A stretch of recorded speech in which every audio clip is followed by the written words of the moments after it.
The heroic warrior He-Man battles against the evil Lord Skeletor and his armies of darkness for control of Castle Grayskull. Masters of the Universe is up next on Inside Movies.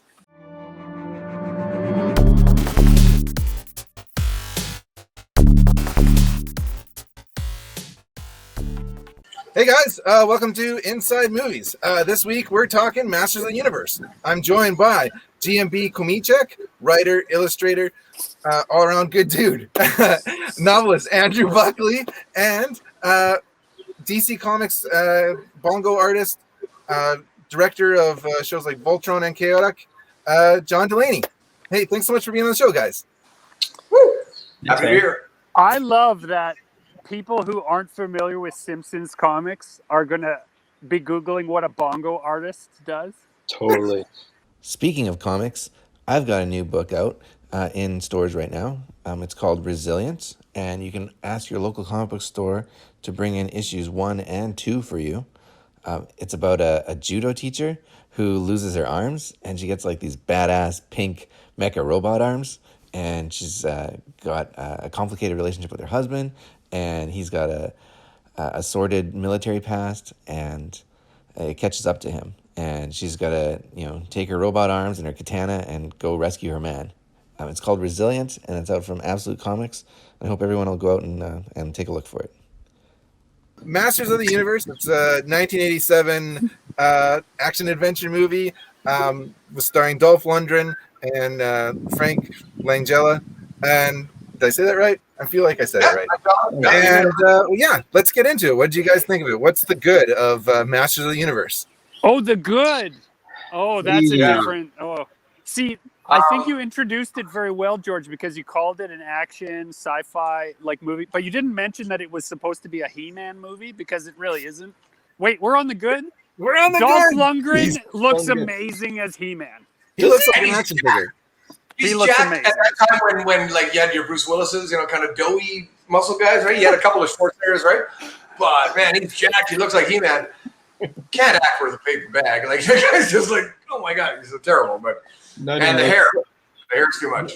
But Frank Langella, right now. No, the hair is so great. I wanted more of it. I wanted long tracking shots of just his hair. we're still in the good. What else is good? All right. Frank Langella was good. He was great. Yeah, he ate it up, and he wrote most of his own lines in the end because I guess the original script was, I don't know, questionable. But he did most of his own lines for Skeletor because he did it better than whatever was written.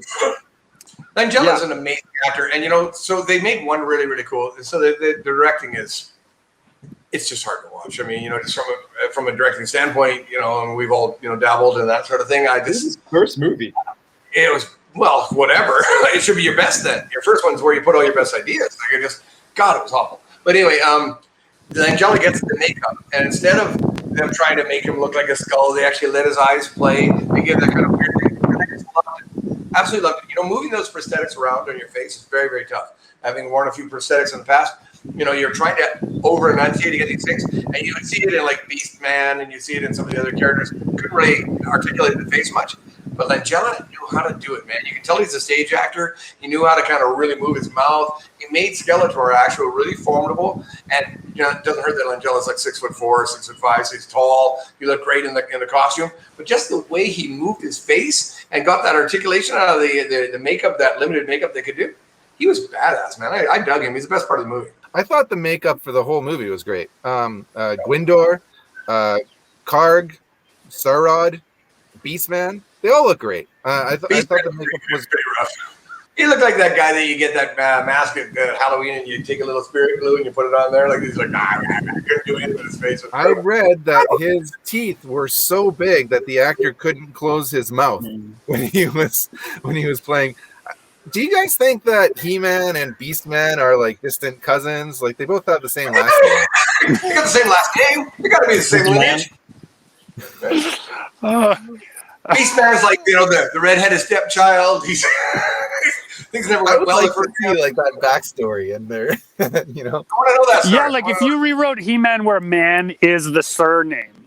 I'd love that. I want that. So later, She-Ra and He-Man get together. She's She-Ra, man. I love it. They're cousins. They can't get. They can't. No, they're related. They're not. Yeah.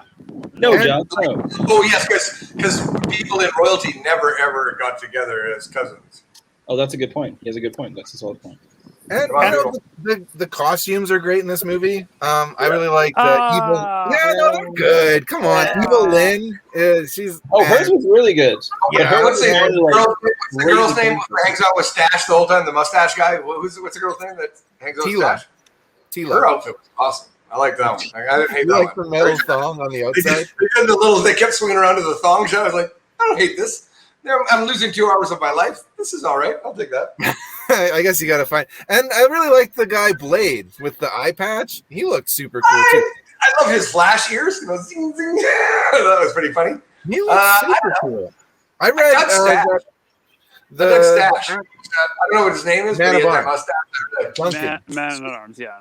Sweet mustache. When I was watching it with Gio's daughter, we kept calling him Mustache, and we kept saying, he's going, if only we had the power, I said, of a mustache. It seemed funny to me at the time. Yeah, it was my 8-year-old daughter. You're not a mustache guy. Well, I must ask you then, when did you guys first... When did you first have He-Man come into your life as an action figure? Like, I think that really colors this film for me, because I knew the He-Man toys. I coveted my friends' He-Man toys. They were so rad. And then the film came out, and I wanted to see all those other characters that I knew, and not one of them is on screen. And there's barely a sword fight at all. And the sword fight it's all cut together. There's not even actually really good sword work. Like, they're just, that same, a few years earlier, Highlander came out and they did all those beautiful sword fights. It was pretty good. But it's like a Steven Seagal film, right? Sure, I guess he knows martial arts, but I don't know, because they cut, and he's doing all these things. And that's exactly how it was with Dolph. He's doing a couple of, and then cling, cling, cling. And then they cut to his chest or his abs. It was so weird. I was like, well, that's a big choice. There was a reason for that, though. They'd already shut down production before they shot that last fight scene. So 3 days before the film was supposed to actually end, the production company pulled everything from them. And so 2 months later, the director, Langella and Lundgren, end up being allowed to sneak back on the set with one lighting guy. And I think the director shot it himself. And that's why the lighting changes in that. That's why the lighting is literally just a backwards. We're talking about how it's red and blue, all those things weird. It's this weird, kind of video game, not video game, music video look. Okay, I'm today years old when I learned that fact, Andrew, and I'm going to retract every mean thing I ever said about this film then. On the basis of this, people who sneak back onto the set to finish a film deserve your respect. That means they are trying beyond all the powers of the studio to prevent them from finishing properly to get the thing done. And that I did not know that. So I agree. That's cool. But you know how they always go, they separated by artistic differences? Sometimes it's good to separate by artistic differences. When you're right, but you can do that at the beginning. The movie's already started. No, I get it. Yeah, you're right. They've locked it off. Yeah, okay. Right? They did finish.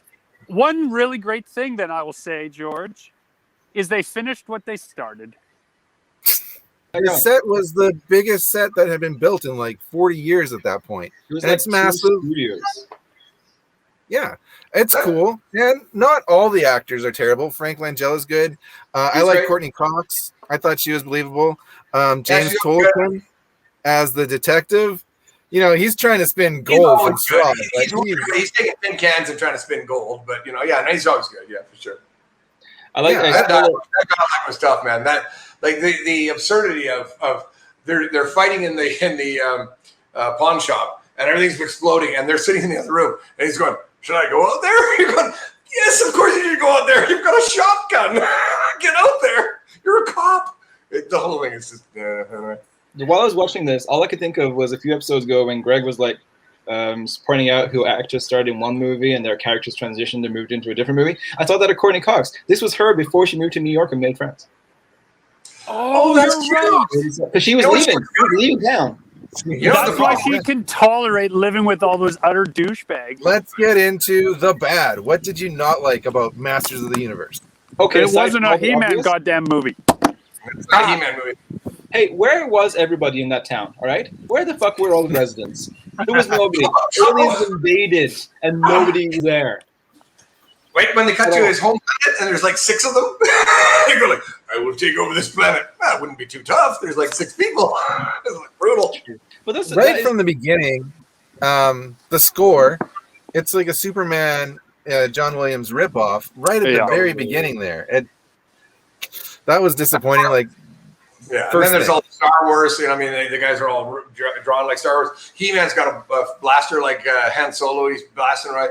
Like, the weird part about it is Courtney Cox's character goes through such an interesting arc. It seems like she's falling in love with He-Man at one point, and then she's not. She's back with Commander Paris from Voyager.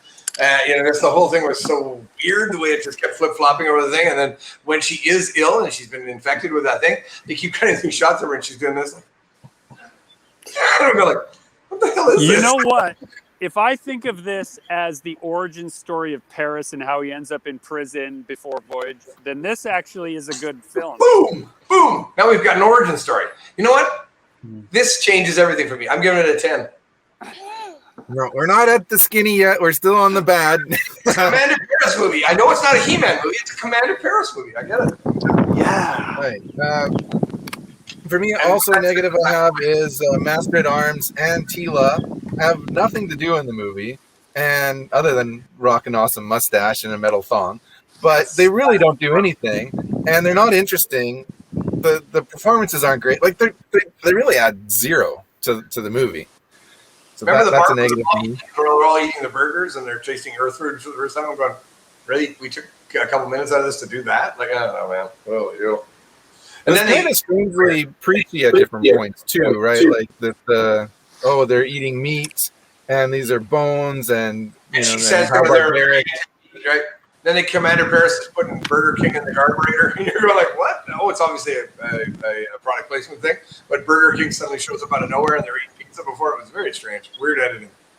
Yeah, and there was a comment too on the car and how he had converted it so it didn't burn fossil fuels. Like it seemed out of place at like a kid's action figure movie. I don't know.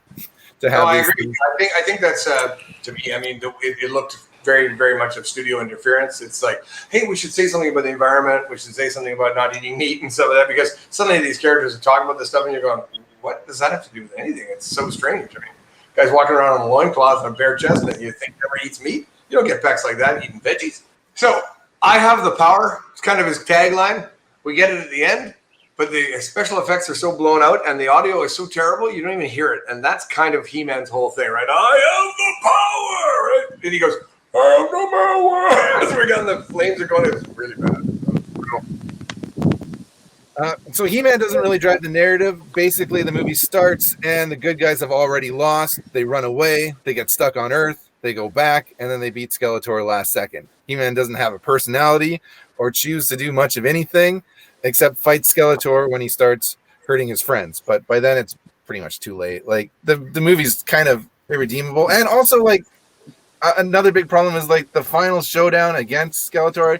I understand that like there was reasons why it wasn't better, but imagine that finale, but with like a Ray Park or a Scott Adkins, like as Skeletor fighting Dolph Lundgren, flipping around, fighting him, using the ram staff, which is so cool. And fighting, like having a proper fight to end the movie would have been a lot better than what we got. Yeah, I mean, Dolph has become a somewhat accomplished actor. Accomplished would be a little loose with the language. He's become a pretty acceptable actor, as time has come. He's become. I have to agree with all. But he just wasn't there then. Giving him a lead in a movie like this, an action franchise like this, which I'm sure they hoped would, move forward from that. I thought that you couldn't really find a more inappropriate actor than Christopher Lambert for a Scotsman, but Dolph Lundgren as He-Man was tough. That was really tough. But the fact is, this movie kind of is what it is. Langella had the best time of his life playing this character, apparently, but Dolph Lundgren hated it, and it kind of showed, I think. Like, he was having a miserable time. He couldn't get his mouth around the dialogue, which he had to redub. In his contract, he was allowed to redub it 3 times before they replaced him, and he managed to actually do it. Oh, there goes Greg. So, I mean, for what it is, for what they were struggling with, like Mattel had such really strict guidelines. They couldn't kill anybody, which is why all of Skeletor's henchmen are basically supposed to be robots. Which is why when he hits them with a sword, they spark. Like, like they really hamstrung the dude to try and make a movie that was gonna please fans of the toys, but at the same time, they put some restrictions in place. It's going to be impossible to do, and the budget was actually good. I can relate. When I was directing Voltron Force, we had a toy company, and we'll get into who it was. But they had a whole bunch of ideas about how these things should work too, that were very separate from the lore of what Voltron was, that we were trying to, go to the next generation of Voltron. And you just find yourself a little hamstrung. You're kind of going, okay, well, we're going to do our best to try and incorporate all these ideas that the studio wants, or that the main participant wants. And, when you've got a toy, man, it's tough. This is why video game movies very rarely become really exceptional, because there are so many people involved with so many ideas about what it needs to be so that they can sell toys. And it rarely has anything to do with story, structure, acting, plot development. It's all about, well, how will the kids love this sword, or how will this sort of thing. So you end up, cramming things in. Same thing with product placement. I mean, he's got Burger King on the thing, right? You're just like, it's so arbitrary and weird. So it's a tough situation when you're working on films like that, and especially when you have a giant corporate sponsor that really, really is far more interested in just getting their name or their brand out there and selling a bunch of toys than they are. And I know Tim Burton struggled with that with the second Batman film, where they had sold so many toys in the first Batman film. They didn't want the Penguin biting her nose and all these things. They were so weird about these things. He kept pushing for it because they'd sold so many numbers. When you're doing your first film and you've got that kind of corporate sponsorship, and it is literally dictating the flow of the film, it'd be amazing if you made a good movie. It's tough. Greg, you're back. We lost you for a minute. Gentlemen. And just in time. Yes, we can hear you. I've thought of some deep things while I've been away. And I think it's as I stared into the abyss, as my screen went blank, and it was just a mirror, I looked into myself and I realized that everything that I didn't like about this He-Man movie was because it didn't live up to all the things we all bring to the He-Man franchise. But all of it is imaginary, because they're just action figures, and we made up all those stories. And what could possibly live up to what we made up as kids that we love so much? He-Man gets a pass as I'm alone in the woods, worrying and thinking about whether I'm going to be eaten by something dark that was making noises over here while I tried to reconnect. But whenever you're making any kind of film, and I mean, we all know this as filmmakers or writers and stuff, the most important thing you want to bring to it is an actual sense of purpose to whatever you're doing. So if your purpose is to sell toys, there is a way to do that. The first Teenage Mutant Ninja Turtles film, genius in the way that they knew exactly how to market themselves and sell exactly what they're doing. They used the animatronics, they did all the things, they cast all the right actors for the voices and that. They had, pretty good martial artists who could actually do things like that, and it went into the idea of selling what you're doing. If you're doing a He-Man film, yes, Dolph Lundgren is a natural cast. You go, cool, he looks like He-Man. That'll be great. So then you find, okay, well, he's still struggling with English, and he's still struggling, because it's not his natural language. So then you figure out ways to kind of go around it. But you have to have a narrative, first and foremost. On the back of every one of those toys, there's a backstory saying, this is where he's from, this is his best friend. Those things. That got completely ignored in this film. And it happened a lot in that period of time during when they were making films like Super Mario Brothers and all those things. They kept thinking to themselves, well, wink, wink, we all know this is for kids, but we're all going to have a laugh as adults. No, it doesn't work. There is a way to do it, and there's a Marvel formula when you've got a Robert Downey Jr. who kind of winks at the camera, but he still takes it seriously when it comes to the pathos and still, kind of leans into it. And I thought that this film had an opportunity to do that. The cartoon often did. The cartoon often had some real pathos, even though it wasn't exactly built for adults. It still had moments where you could feel something for the character. We just didn't give any chance of that. What they did was the standard plot, which was put them on Earth, so we save money, have them interact with a bunch of people from Earth, have the story about the people from Earth, and these are surrounding characters. It's not a He-Man movie. Don't call it He-Man and the Masters of the Universe when it's really a story about Commander Paris and the girl who dances and Dancing in the Dark. Let's get into the skinny. Let's give some grades here, guys, before Greg disappears into the darkness. I'll go first. I'm going to give it a C. I thought that the makeup was great. Costumes and sets were fantastic. Frank Langella is absolutely chewing the scenery. those are all pluses. But ultimately, this movie feels like a Star Wars ripoff with story problems and some wooden acting. So yeah, it's a C for me. I still enjoyed it. You know, it's not the worst, but there's a lot that could have been better. I give it a C minus. I mean, this movie basically bankrupted Canon Films 2 months later, so it avoids an F because its Langella was, like, say, tune of the scenery, and that was kind of a redeeming feature. And I think they really did get screwed over on trying to make this movie too. So it gets a C minus. I give this film 1 out of 10 gray skulls. It does not deliver on its promise of my childhood heroes, but I definitely, now that I've been educated and elucidated by you fine gentlemen to know how hard these filmmakers work to finish this movie, I implore all of you to just stick with it and finish, even if it's bad. Okay, because George made reference to the fact it's a bit of a Star Wars ripoff, because there definitely is. There's the costumes are very Star Warsy. Everything about it kind of plays out Star Wars. It even almost has the Luke battle Darth Vader at the end. I give it a sad Chewbacca. You guys are making me have to like make all these graphics for these reviews. It's Come on, I like a sad bad white Chewbacca to put on the screen right now. You'll have to give us a list of approved similes. Nobody wants to do the letter grades. They're just started with Spencer, and now it's just gone off the rails. As long as there's lots of Commander Paris cuts, I think we're going to be... Yeah, I just got to keep cutting to that, you know? Commander Paris. Commander Paris. I love the way she'd say his name. Commander Tuvok. Commander Paris. That's how she talks. I'm sorry, that's how she talks. I've linked all of our socials in the description of this video. We've got Andrew Buckley, John Delaney, GMB CHOMICHUK, myself, George Michail. So if you want to follow us on Facebook or Instagram or Twitter or wherever we're at, go ahead and do that. And come back next week for another episode of Inside Movies. Thanks, guys. Peace. Sweet.